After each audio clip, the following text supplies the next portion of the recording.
Bonjour les Gémeaux, bienvenue sur ma chaîne pour votre lecture intuitive générale du mois de mars. J'espère que vous allez bien. Quelques petits points de précision avant de démarrer. Ce tirage ne va pas correspondre à tous les Gémeaux. Alors si c'est le cas, n'hésitez pas à consulter votre ascendant ou votre signe lunaire. D'autre part, si cette vidéo vous a plu, n'hésitez pas à vous abonner si ce n'est pas déjà fait. Et à laisser des commentaires, j'aime beaucoup lire vos remarques. Et n'hésitez pas également à cliquer sur le petit pouce en l'air. C'est très peu de choses, mais ça aide beaucoup la chaîne à progresser. Voilà. Bien écoutez, je vous propose donc de démarrer cette lecture. Alors votre énergie générale pour ce mois de mars, c'est le monde. Alors ici, le monde, ça exprime vraiment une énergie d'accomplissement. C'est-à-dire que vous allez arriver à un aboutissement pour ce mois de mars. Et donc, pour atteindre cet achèvement, vous avez besoin d'obtenir quelque chose de parfait. Il y a ici vraiment une notion de perfectionnisme. C'est-à-dire que cela implique un travail sans relâche, le fait d'être exigeant, mais dans tous les cas, vous êtes motivé pour avancer vers votre idéal. Ensuite, pour le passé, donc c'est de là d'où vous venez, donc fin février, début mars, on a le roi d'épée. Alors ici, le roi d'épée vous représente et montre que par le passé, vous avez acquis une certaine autorité. Donc avec cette carte, vous inspirez l'obéissance et vous avez forgé une posture solide et ancrée. Donc sur la carte, on voit donc le personnage qui a un regard sévère, et ça montre votre forte volonté d'action et de pouvoir.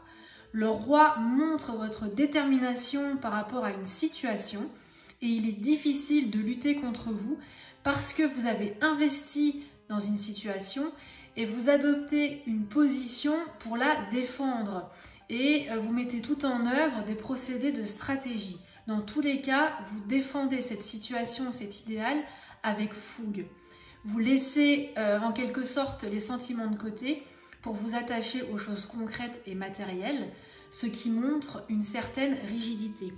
Et avec la carte du char, qui est quand même un arcane majeur, donc ça montre une action qui est importante, vous avez été obligé d'adopter cette attitude du roi d'épée pour pouvoir avancer vers votre but.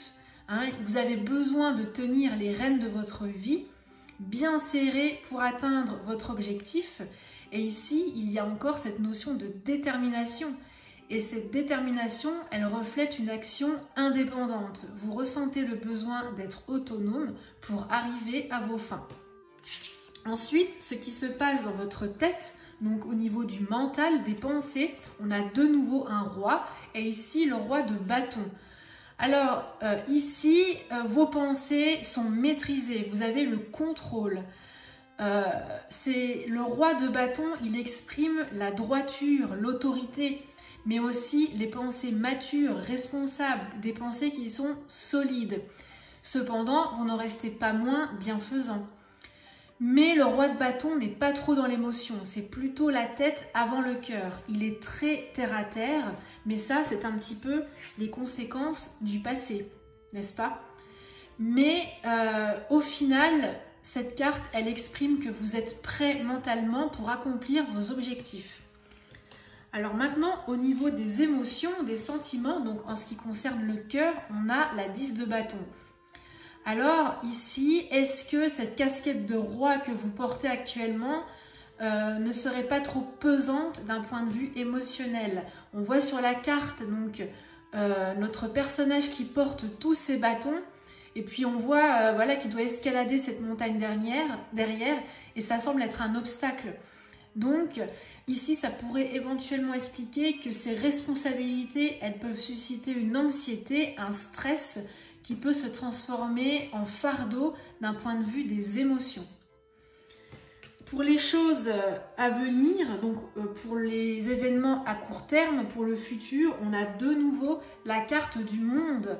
Donc ça montre vraiment ce besoin d'achèvement qui est important parce que c'est la même carte que votre énergie générale. Donc ici, comme je l'ai dit, c'est un achèvement, mais ça peut concerner n'importe quel domaine. Mais dans tous les cas, c'est vraiment faire table rase du passé. C'est une évolution, une progression qui est enrichie de vos expériences passées. Vous allez démarrer un nouveau cycle qui sera différent, car c'est ce que vous souhaitez, ce sont vos volontés et c'est un petit peu votre récompense. Et avec le valet de coupe, alors ici, le valet de coupe montre que ce nouveau cycle, il est encore aux prémices, il a besoin de mûrir, mais le valet justement montre que vous allez cultiver, nourrir ce nouveau cycle avec vos expériences passées. Et bien voilà, j'espère que cette lecture aura éclairé votre situation et qu'elle vous aura apporté une aide. Pour ma part, je vous retrouve début mars pour les lectures intuitives sentimentales. Et en attendant, je vous dis à très bientôt. Je vous remercie et je vous souhaite le meilleur. Voilà, ciao ciao!